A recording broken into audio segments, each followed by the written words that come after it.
Assalamualaikum warahmatullahi wabarakatuh.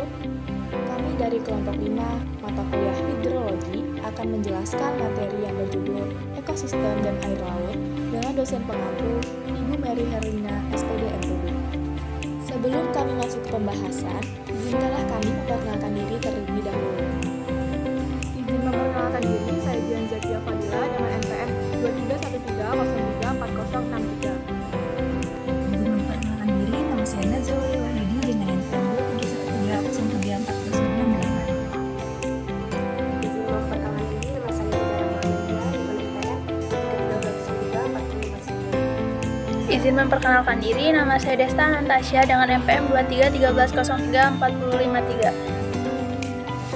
Perkenalkan, nama saya Indra Indasari dengan NPM 2313034067.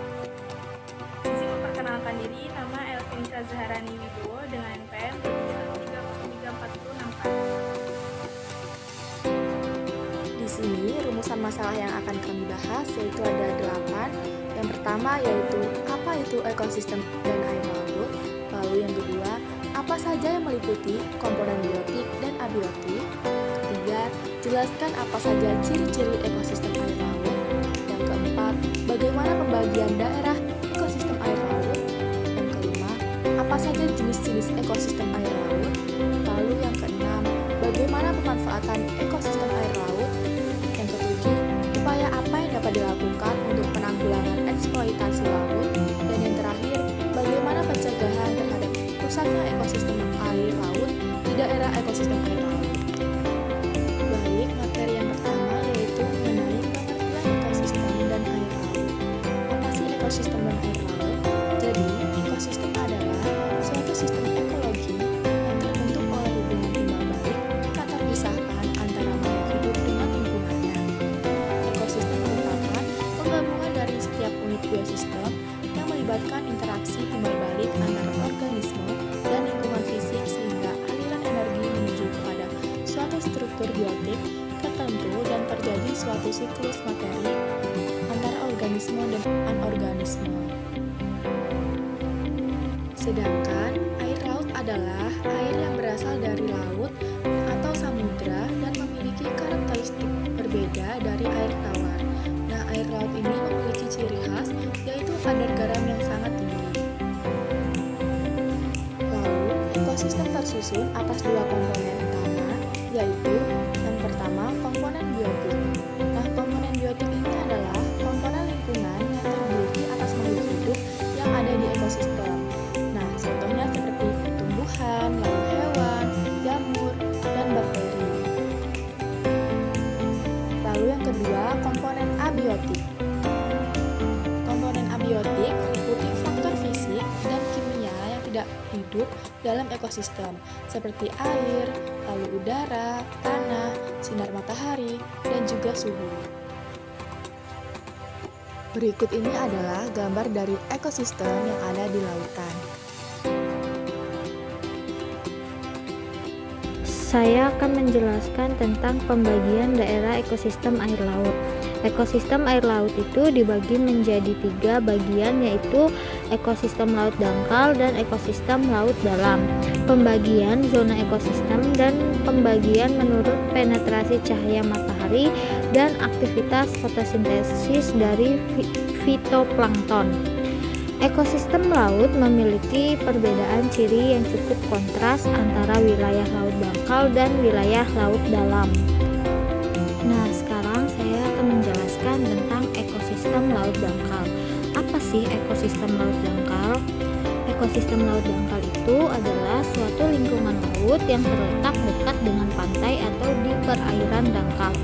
Ekosistem ini meliputi berbagai komponen seperti air, tanah, organisme hidup, dan interaksi antara mereka. Ekosistem laut dangkal juga seringkali ditandai dengan keberadaan vegetasi laut seperti terumbu karang, padang lamun, dan hutan mangrove. Vegetasi ini tidak hanya memberikan tempat berlindung bagi berbagai organisme laut, tetapi juga berperan penting dalam menjaga kualitas air dan melindungi pantai dan abras. Di ekosistem laut dangkal juga rumah bagi berbagai hewan laut seperti ikan, moluska, krustasea, dan biota laut lainnya. Hewan-hewan ini tuh berperan sebagai produsen, konsumen, dan dekomposer dalam rantai makanan laut, serta berperan penting dalam menjaga keseimbangan ekosistem. Di ekosistem laut dangkal juga terdapat mikroorganisme seperti fitoplankton dan zooplankton. Apa sih bedanya kedua mikroorganisme tersebut? Fitoplankton itu tuh berperan sebagai produsen utama dalam rantai makanan laut, sedangkan zooplankton merupakan makanan bagi hewan-hewan laut yang lebih besar. Perairan dangkal itu cenderung dia lebih terpengaruh oleh faktor-faktor seperti suhu, cahaya matahari, dan arus air. Hal ini juga mempengaruhi kehidupan organisme laut yang ada di dalamnya. Nah, di ekosistem laut dangkal itu juga terdapat beberapa interaksi antar komponen ekosistem. Misalnya itu hewan-hewan laut seperti ikan dan burung itu seringkali bergantung pada vegetasi laut sebagai tempat berlindung dan mencari makanan. Selain itu, organisme-organisme ini juga berperan dalam sirkulasi nutrien dan penyebaran benih tanaman. Nah, sekarang saya akan menjelaskan mengenai ekosistem laut dalam. Laut dalam itu tuh apa sih?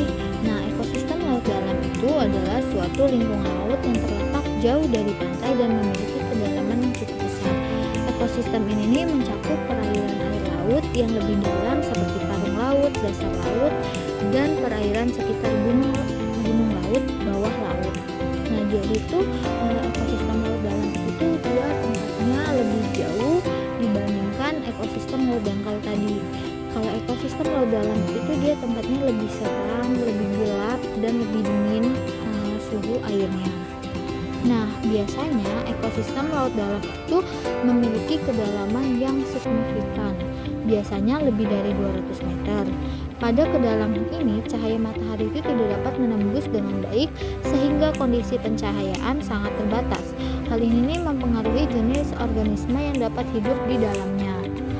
Selain itu, tekanan air jauh lebih tinggi dibandingkan dengan perairan laut dangkal. Nah, suhu air juga cenderung lebih dingin dan stabil di kedalaman yang lebih dalam. Organisme yang dapat hidup di sini itu telah beradaptasi dengan kondisi fisik yang ekstrim ini. Nah, karena kurangnya cahaya matahari yang tidak dapat menembus secara efektif, nah ekosistem laut dalam itu memiliki sedikit atau bahkan tidak ada produksi fotosintesis. Sebagai gantinya, para organisme di sini tuh bergantung pada sumber makanan yang berasal dari serpihan organik yang turun dari permukaan laut atau dari sumber makanan lainnya. Selain itu, untuk keanekaragaman hayatinya, meskipun kondisi fisik yang keras, ekosistem laut dalam itu tuh tetap menjadi rumah bagi berbagai kehidupan laut. Nah, biasanya itu kita dapat menemukan ikan-ikan langka, cumi-cumi raksasa, ubur-ubur yang terang, dan organisme unik yang telah beradaptasi dengan kehidupan di lingkungan yang gelap dan tekanan yang tinggi. Nah, di ekosistem laut dalam itu tuh memiliki potensi sumber daya alam yang besar seperti ikan langka, mineral, dan sumber daya energi seperti minyak bumi dan gas. Namun, eksploitasinya sumber daya ini harus dilakukan dengan hati-hati untuk menjaga keseimbangan ekosistem dan mencegah kerusakan lingkungan. Sistem bentik dan pelagis laut dalam. Wilayah pelagis di laut dalam dibagi menjadi beberapa zona berdasarkan kedalamannya, yaitu yang pertama ada zona epipelagik. Zona epipelagik atau zona fotik adalah lapisan laut yang berada pada permukaan paling atas hingga kedalaman 200 meter. Zona epipelagik juga disebut sebagai the sunlight zone. Kemudian yang kedua ada zona mesopelagik. Zona mesopelagis terletak di antara kedalaman 200 meter dan 1000 meter di mana cahaya matahari dapat dideteksi tetapi tidak cukup untuk fotosintesis. Berkurangnya cahaya di zona ini telah mendorong evolusi adaptasi dalam penglihatan, kamuflase, dan penggunaan bioluminesensi untuk pertahanan atau untuk menangkap mangsa. Kemudian ada zona abisopelagik. Zona abisopelagis ditentukan oleh isoterm 4 derajat Celcius dan umumnya terletak dari kedalaman 2000 meter sampai 6000 meter. Di bawah kedalaman 6000 meter adalah zona hadopelagis yang terletak di parit-parit yang perairan yang semi-terisolasi dengan fauna yang unik. Berikut adalah gambar zona pada ekosistem laut. Kemudian ada zona ekosistem. Yang pertama itu ada zona litoral. Zona ini merupakan bagian dari lautan yang menjadi kawasan untuk tumbuhan bentik, baik mikro maupun mikroskopis. Zona litoral membentang dari bagian atas intertidal hingga kedalaman di mana 0,1% dari sinar yang masuk ke permukaan, dan di zona ini merupakan penyinaran minimum yang diperlukan untuk pemeliharaan bentik produsen primer. Baik, materi selanjutnya akan saya jelaskan. Yang pertama ada zona neritik. Zona neritik ini merupakan wilayah setelah zona intertidal. Zona ini membentuk sebuah lingkungan yang relatif stabil dan masih mendapat penerangan dari sinar matahari. Keadaan inilah yang membuat organisme-organisme di dalamnya terdiri dari organisme yang masih dapat melakukan proses fotosintesis. Selain itu, pada kawasan ini juga terdapat berbagai macam plankton, ikan besar, hingga batu karang. Jika dilihat dari segi oceanografik, zona neritik dilihat sebagai tempat antara samudra dan pantai saling terhubung. Karakteristik dari zona neritik ini, kandungan oksigen di dalamnya masih terbilang baik, memiliki penyinaran matahari yang cukup, seluruh wilayah diselimuti oleh air, dan tekanan air yang masih rendah. Bahkan, zona ini terbilang lebih stabil dari zona sebelumnya. Produksi primer cukup tinggi dari proses fotosintesis yang terjadi pada kawasan ini. Proses fotosintesis yang terjadi pada fitoplankton dan organisme lain semakin memperkaya produksi primer di kawasan ini. Pada negara tropis seperti Indonesia, zona neritik merupakan rumah yang cocok untuk berkembang biak nanoplankton dan neoplankton. Nanoplankton merupakan plankton yang berukuran sangat kecil antara 2-20 mikrometer, sehingga tidak mampu ditangkap oleh jaring para nelayan. Sedangkan neoplankton merupakan plankton yang berukuran lebih dari 20 mikrometer, sehingga dapat ditangkap oleh jaring para nelayan. Keberadaan nanoplankton dan neoplankton di wilayah tropis, terutama zona neritik, tergolong lebih tinggi daripada wilayah lainnya. Hal ini karena intensitas cahaya yang sangat baik pada zona neritik, terutama pada lautan bikini tropis. Zona batial atau daerah remang-remang. Zona batial disebut sebagai wilayah laut dalam, yakni bagian cekungan lautan yang dalamnya antara 200 sampai 2000. Wilayah ini tidak dapat ditembus sinar matahari. Oleh karena itu, kehidupan organismenya tidak sebanyak yang terdapat di zona neritik. Zona batial wilayah ekologi laut yang membentang dari tepi landas kontinen hingga kedalaman di mana suhu air mencapai 4 derajat Celcius atau 39 derajat Fahrenheit. Fotosintesis tidak terjadi di perairan batial sebagai suatu peraturan. Zona ini yang biasanya gelap kecuali di perairan dengan iklim tropis yang memiliki tipe perairan jernih, di mana jumlah kecil sinar matahari dapat menembus sedalam 600 meter atau 2000 kaki. Suhu di lintang tinggi berkisar antara 3 derajat hingga minus 1 derajat Celcius atau 37 derajat hingga 30 Fahrenheit. Pada zona batial, arus sangat lambat dan tidak di banyak daerah perairan batal yang lebih dalam dari 1000 meter atau 3280 kaki. Pada dasarnya stagnan, sehingga konsentrasi oksigen rendah dan tingkat fauna juga terbilang sedikit. Meskipun upwelling, naik suhu rendah dari dalam laut ke permukaan laut, dan arus balik dapat menciptakan kondisi yang menguntungkan bagi ikan dan kehidupan akuatik lainnya di beberapa daerah. Sejumlah fauna pada perairan batial umumnya hanya sekitar setengah dari jumlah fauna perairan dangkal. Dan yang terakhir ada zona abisal. Zona Zona abisal merupakan ekosistem laut yang paling dalam. Cahaya matahari tidak dapat menembus zona ini. Kedalaman pada zona abisal mencapai 1000 meter hingga 6000 meter atau bahkan lebih. Karena kedalamannya inilah yang membuat sinar matahari tidak dapat menjangkaunya. Tidak terdapat tumbuhan berfotosintesis yang hidup di wilayah ini. Selain itu, tekanan udara pada wilayah ini sangat teramat tinggi. Ikan-ikan yang hidup di dalamnya memiliki karakter yang khas.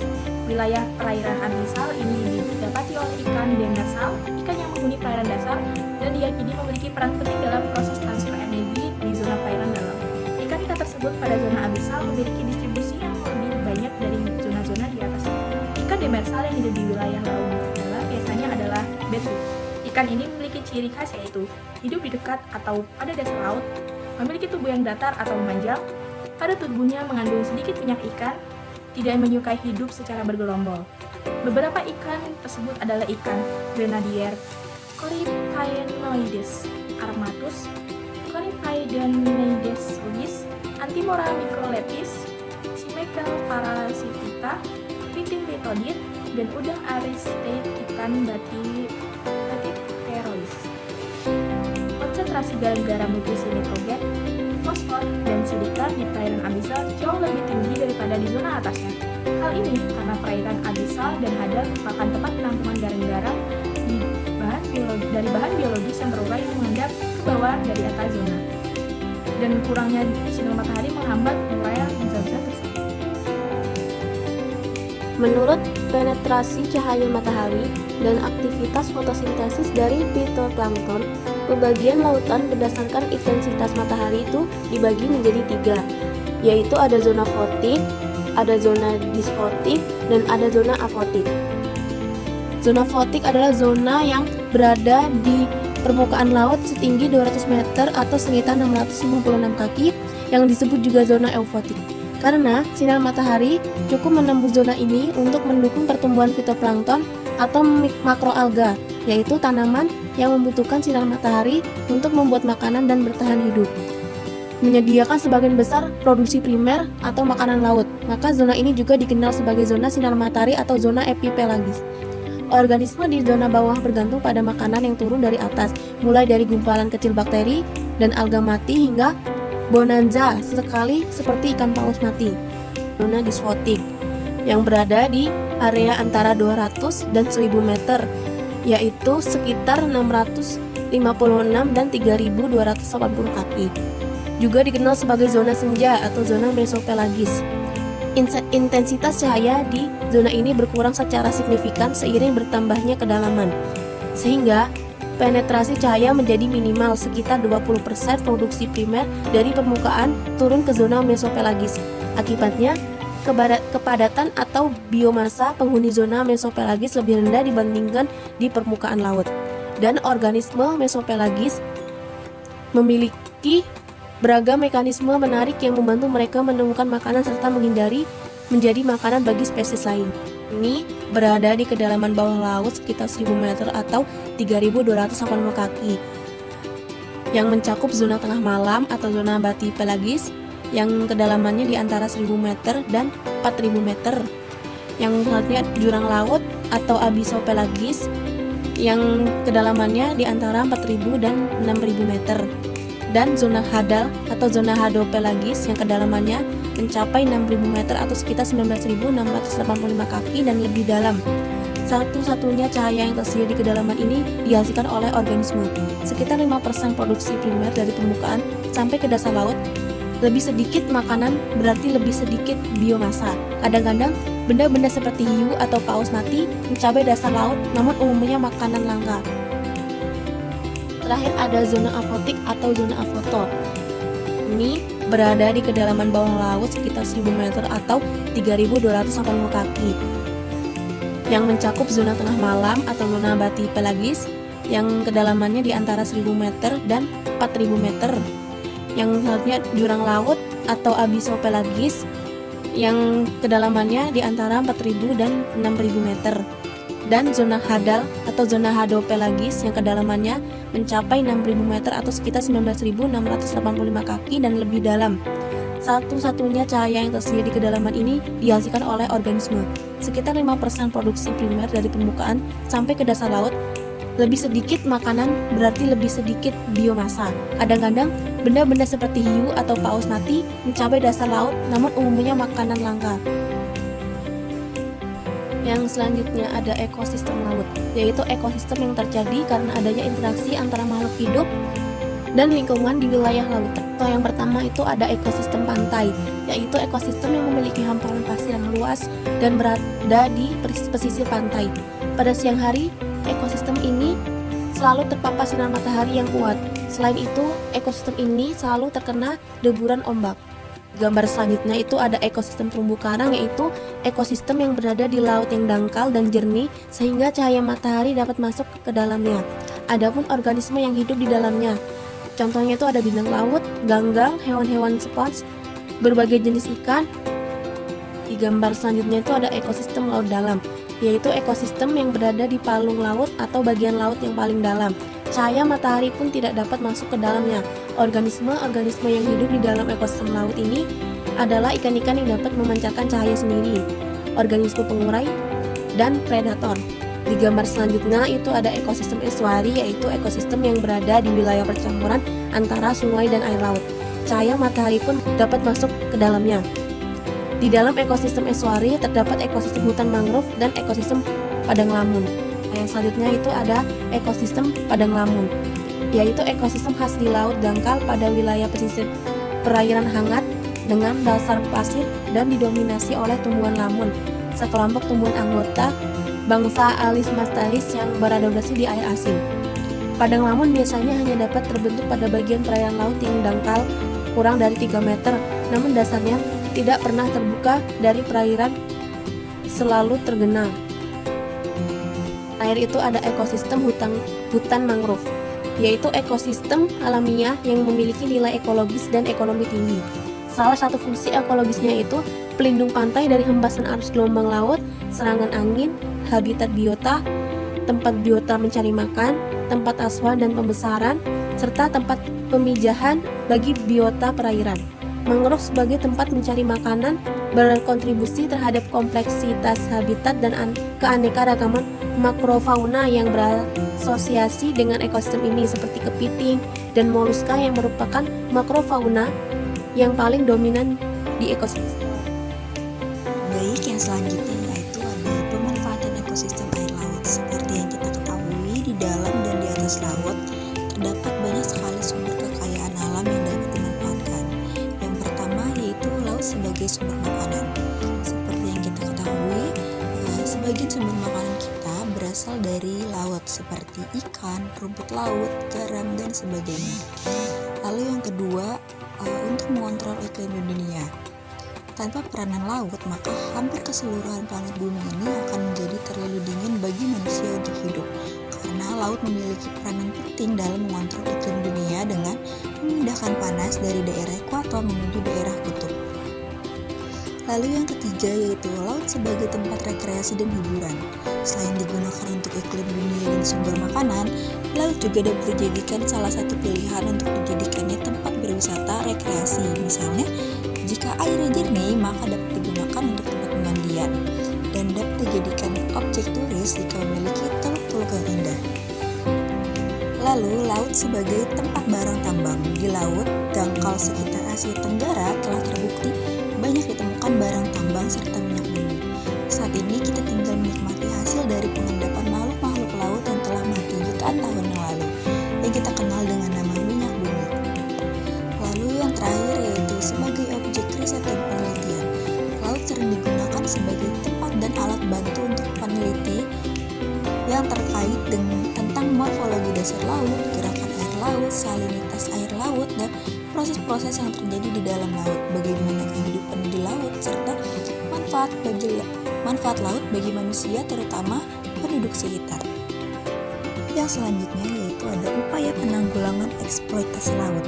Penanggulangan eksploitasi laut melibatkan sejumlah upaya yang bertujuan untuk mengurangi dampak negatif aktivitas manusia terhadap ekosistem laut. Beberapa upaya tersebut meliputi yang pertama ada penegakan hukum, di mana penegakan hukum ini merupakan langkah penting dalam melindungi ekosistem laut. Dengan menegakkan regulasi yang ketat dan melakukan penegakan hukum terhadap aktivitas ilegal seperti penangkapan ikan ikan, kita dapat mengurangi dampak negatif terhadap lingkungan laut. Yang kedua yaitu pengelolaan sumber daya, di mana pengelolaan sumber daya perikanan yang berkelanjutan sangat penting untuk menjaga keberlanjutan ekosistem laut yang mendukung mata pencaharian nelayan. Yang ketiga yaitu ada pemantauan, di mana meningkatkan pemantauan terhadap aktivitas manusia di laut menggunakan teknologi canggih seperti satelit, sistem radar, dan sensor laut adalah langkah penting untuk menjaga keberlanjutan ekosistem laut.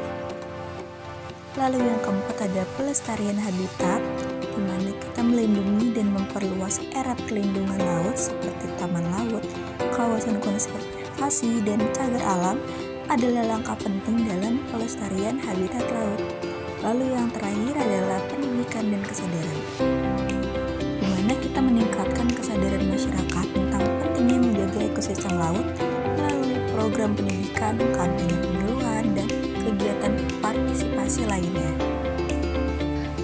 Yang terakhir yaitu ada pencegahan terhadap rusak ekosistem air laut di daerah ekosistem air laut. Yang pertama yaitu ada pengelolaan sumber daya air, di mana pengelolaan sumber daya air laut sangat penting untuk menjaga kualitas air laut dan menjamin ketersediaan sumber daya air laut yang terbatas untuk berbagai kebutuhan. Lalu yang kedua ada pengurangan pencemaran, di mana untuk menahan pencemaran limbah industri, pertanian, dan sampah plastik yang dapat mengakibatkan kerusakan ekosistem air laut, diperlukan pendekatan holistik. Lalu yang ketiga yaitu ada pengelolaan terumbu karang, di mana pengelolaan terumbu karang adalah suatu upaya penting untuk menjaga ekosistem laut yang beragam. Yang keempat yaitu ada pengaturan penangkapan ikan, di mana pengaturan kuota penangkapan ikan adalah langkah bijaksana dalam menjaga kelestarian populasi ikan di laut. Lalu yang terakhir yaitu ada pengelolaan hutan pantai. Melakukan pengelolaan hutan pantai yang berperan penting dalam menjaga keseimbangan air laut. Pengelolaan hutan pantai sangat penting karena mereka berperan sebagai pelindung alami terhadap erosi pantai. Jadi, kesimpulan yang dapat kami ambil dari materi ekosistem dan air laut yaitu ekosistem adalah suatu kesatuan fungsional antara komponen biotik yaitu makhluk hidup dan komponen abiotik yaitu komponen tak hidup atau lingkungan yang saling berinteraksi dan saling mempengaruhi dalam bentuk hubungan timbal balik antara satu dengan yang lain. Nah, ekosistem laut ini memiliki banyak kekayaan hayati, baik tumbuhan ataupun hewan, yang didukung oleh keberadaan 3 ekosistem penyangga di pesisir, yaitu ekosistem mangrove, ekosistem lamun, ekosistem terumbu karang. Nah, ketiga ekosistem ini tuh antara satu dengan yang lainnya itu memiliki keterkaitan, di mana jika salah satu terganggu atau rusak dan tidak bisa menjalankan fungsinya dengan baik, maka akan mempengaruhi ekosistem lainnya yang ada di pesisir pantai tersebut.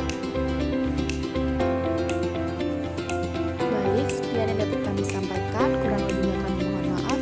Kami akhiri. Wassalamualaikum warahmatullahi